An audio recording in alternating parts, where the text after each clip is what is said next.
Another excellent qualifying session, very different in many ways, although I suppose in the context of Spa and the weather we've seen at Spa over the years and what we'll continue to see in future years, nothing out of the ordinary in the Ardennes forest. But Max Verstappen taking another glorious pole. He won't be able to enjoy it very much on Sunday because he has a 5-place grid penalty for a gearbox replacement. Red Bull judiciously choosing a race where it's not going to be that difficult to overtake, assuming he gets through the first corner unscathed, and it is a hairpin, of course.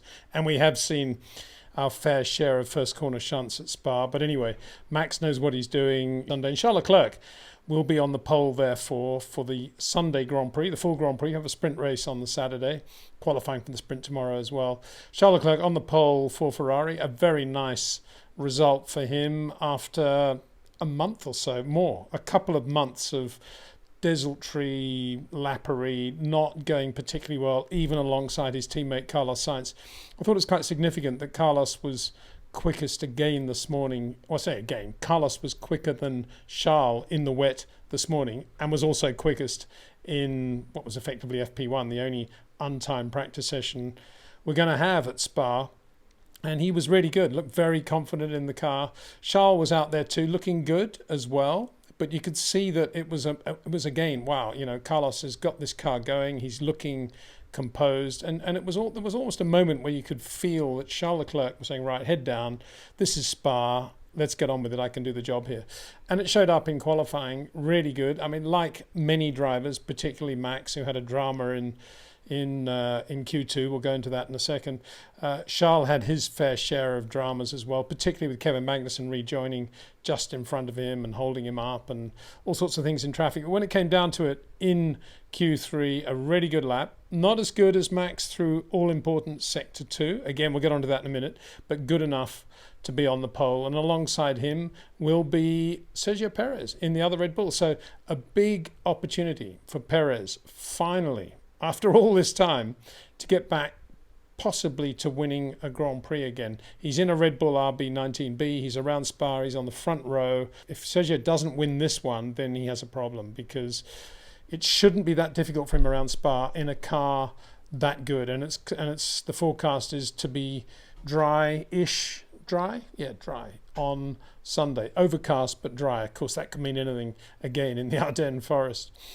So let's get on to Max and the nitty-gritty of qualifying in Q2, where he went through in P10. Talk about nail-biting. Haven't seen that sort of on-the-edge performance in terms of will he get through or not from Max and Red Bull for a long time now. He did get through in P10. And afterwards, there was a revealing, I guess it was revealing, it's entertaining rapport between Max and his engineer, in which Max was saying, I told you I should have done 2 quick runs in a row. And obviously he'd been told to go quick, slow, quick. And he didn't like that because it was very much on the edge. And on the third lap, he hadn't got the tyres up to temperature, the temperature that he wanted, into the temperature window that he wanted. And he would have preferred to have just got that temperature in the tyres and got the lap in. I think that's what he was trying to say. And the engineer, to his credit, was saying, well, Max, tell me what would have happened, basically. Tell me what would have happened had the track been 2 or 3 seconds a lap quicker in the last minute or so, and your tyres had completely gone off and you hadn't got any temperature. What would you have done? You wouldn't have made it through. So that was that. It was quite interesting. And then Max, of course, 2 new sets of soft tyres for Q3 and was fastest in Q3 and took the plaudits for getting the pole, albeit with this 5-second grid penalty. Brings me back to something that I've been saying for quite a while now, which is that I think they should do away with this point for fastest lap, which to me is a bit pointless. And they should give it to the pole winner. Here's a classic example of Max Verstappen getting a glorious pole at Spa. The track was not wet. He was flat through Eau Rouge, flat through Blanchiment. And we'll talk about Sector 2 in a second. And he's on the pole by a considerable margin. He's got nothing to speak for it because he's got a 5-place grid penalty for a gearbox replacement, which is really nothing to do with him anyway. And I think if he had at least 1 championship point now, that would be something he could take home and think about, and it would be a just reward for a very, very good day's work. Anyway, I've said that a million times. It doesn't look as if anybody's going to go for it, but I'm going to keep saying it because I think it's what should happen. Now let's look at Max's lap. It all happened in Sector 2. As I said in the live stream last weekend, talking about Spa looking ahead, that the key often to Spa is Sector 2. And a lot of teams go to Spa thinking in terms of Canadian, Italian Grand Prix downforce levels, got to be quick on the straight. We haven't got a great engine. We're going to be suffering at Spa. Over the years, Red Bull have proved, and to some extent McLaren, have proved over and over again that if you get the car really good in Sector 2 and if you drive really well in Sector 2, the lap kind of happens for you. And we saw that absolutely in spades today. As I say, it was damp offline. There was a dry groove, but it wasn't the dry groove that you'd necessarily want, particularly after leg com when they go down the hill into that very annoying downhill right-hander, where in the dry you get understeer and you just got to be mega patient. The quick way to go through there, as we saw with many drivers, and Max as well, was on the outside. So you were braking to a point on the outside of the corner and letting the car just run to the edge, to the white line, obviously as near as you want to go. But for the rest of it, it was more or less as you would expect. It wasn't absolutely flat into Pouhon either for Max on his quickest lap. It was just a slight lift, but really, really nice to watch on board with him. So let's have a look at then what he did on that Sector 2, on that final run. This is with no time to go. He only had 15 seconds to play with as he was on his out lap. He had to cross the line within a 15-second margin, even to get the flying lap in. That's how tight it was in terms of being out there when the track was at its quickest. So Max Verstappen, Sector 2, which is all about finesse. It's about early turning. It's about short corners. It's about supple inputs. It's about all the things we talk about. All of that is visible in Sector 2. And I say that because, and I'm reiterating that point, because when a lot of people talk about Spa, they do talk about Eau Rouge, they do talk about Blanchiment, but both of them, even though it was damp offline, both of those sectors, both of those corners, which is one Eau Rouge Sector 1, Blanchiment Sector 3, were flat. So Sector 2 was very finessey, very tiptoey, but ultra important. So look what Max did there, 45.6 on his quickest lap. And look who's second, Oscar Piastri, who was brilliant in the wet this morning and brilliant throughout qualifying. From the beginning of qualifying in Q1, when everybody was out on intermediates, it was just stunning to watch Oscar Piastri at work in the McLaren, to the point where he's so quick in Q1 that Lando Norris, aware of the times that Oscar was doing, and obviously having to push super hard on the limit with his slightly longer corners, running more to the edge of the track and leaving less margin under high-speed braking, virtually lost it coming out of Stavelot towards Blanchiment, had a massive moment in the McLaren, went over the boondocks. I wouldn't have said it was a light rough, it was the heavy rough. Got the car back on track, but there was damage. And after that, he was never on the same planet as Oscar Piastri. Yeah, obviously, in terms of lap time, he was somewhere near him.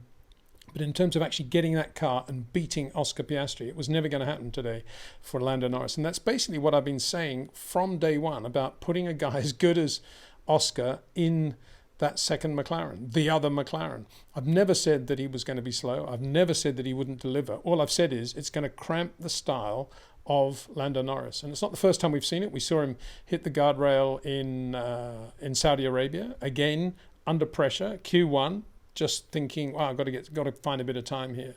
And it was the same at Spa. And I have absolutely no doubt in my mind that if Daniel Ricciardo had been in the other McLaren, as he was last year, Lando would not have gone off in Q1 today at Spa. It's only my personal opinion, but I have no doubt about that. And I think that's what we saw today. We saw the effect today of a super quick, shorter corner driver on a very, very talented, finessey, longer corner driver called Lando Norris. And so let's see what Lando did in Sector 2. 46.4 in Sector 2. Oscar Piastri, 45.8. That's a massive difference in one sector, around one lap. Yeah, you could say maybe it was traffic, maybe it didn't get this, but it was the same for everybody. It was very, very high pressure for everybody going into those last milliseconds of qualifying. And let's look at the others. Charles Leclerc, very good job, you could say, in a Ferrari, which is clearly not as good a car as a Red Bull RB19, 46.4. Sergio Perez doing the same job with his longer corners, but keeping it calm, not making too many silly mistakes, just getting on with it and getting the lap time as a result. Doing the same Sector 2 time as Charles Leclerc, but almost a second there between Max Verstappen and Sergio Perez, just in Sector 2. And it's a really finessey sector 2, as I say. Lando, that 46.4. Lewis, 46.5, compared with George Russell's 46.7. I think that is a little bit of Mercedes doing what I suggested, which is coming to Spa.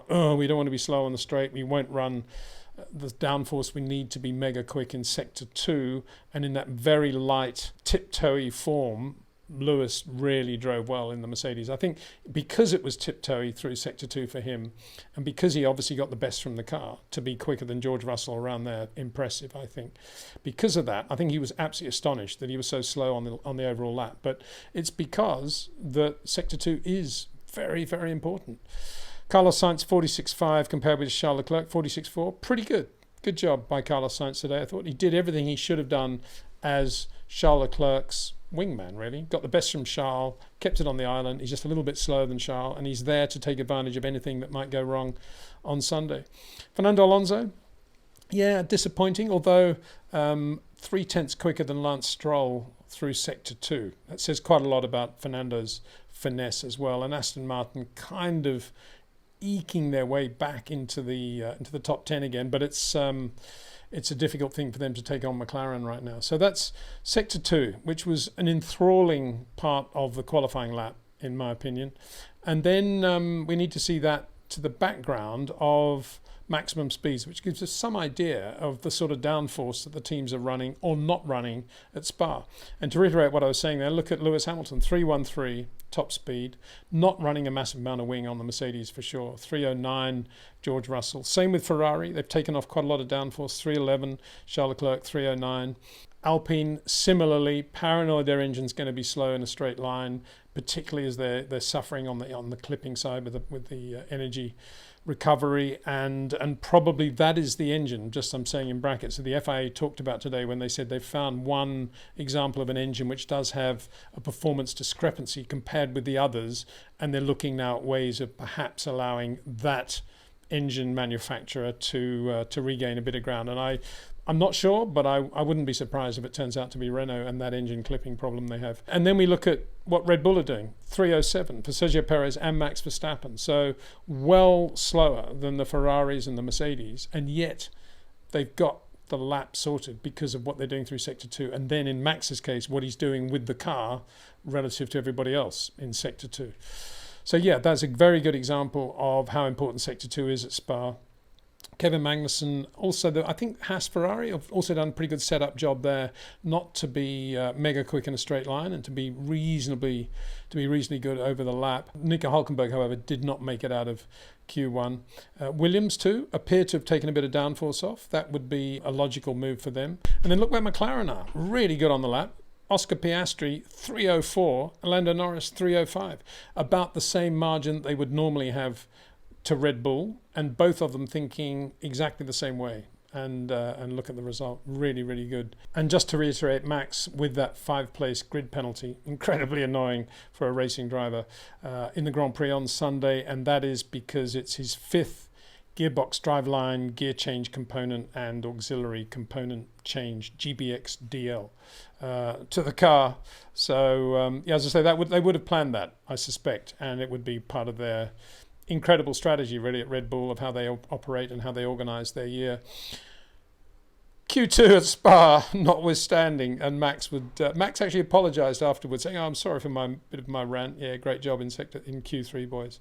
Other news, quite a lot. Yeah, sort of mass walkout, stroke firing, stroke redundancies at Renault today. Otmar Safnauer, the team principal who moved to Alpine from Aston Martin, and to my mind, kind of brought with him BWT, one of the sponsors at Alpine, is leaving the team after this race, as is Alain Permain, one of the great stalwarts of Benetton, let alone of Renault and Alpine, been there for years, one of the top guys in the pit lane, in my opinion. I mean, if I bump into him, I can talk to Alain Permain for 45 minutes about everything under the sun. Really, really good racing brain.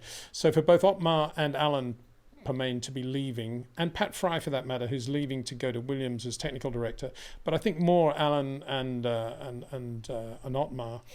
Obviously, some serious dramas going on there now politically. In the team statement, they say Bruno Famin, Vice President Alpine Motorsports, will assume the role of interim team principal of BWT Alpine from the Dutch Grand Prix onwards. Current Alpine Academy driver director Julian Rouse, good bloke, son of Andy Rouse, the famous British Touring Car Championship racer, really nice guy. Used to work for F1 running GP3, but he's been with Renault for quite a long time now. He's going to be the interim sporting director of the team, with Matt Harmon leading the technical team at Enstone, all reporting to Bruno Famin. So, I don't know. Watch this space, I think, is all you can say. I have respect for both Otmar and for Alain Permain, so all I can say is, wow. That's all I can say, really. Wow. Other things, there was a big FIA announcement today from their latest meeting, and in no particular order of importance, tyre warmers are not going to be banned in 2024. That's been postponed until 2025 as a result of drivers going out in tests, recent tyre tests, without the tyre warmer effect, and obviously saying, yeah, forget about this. So that's not happening. That aforementioned engine deficiency for one of the manufacturers is going to be looked at. And the other interesting thing is they confirm they're still looking to go to smaller, lighter cars for 2026. Not easy if you want to continue to improve safety and you're going to have all those gizmos on the car, 50% electrification. Good luck with that.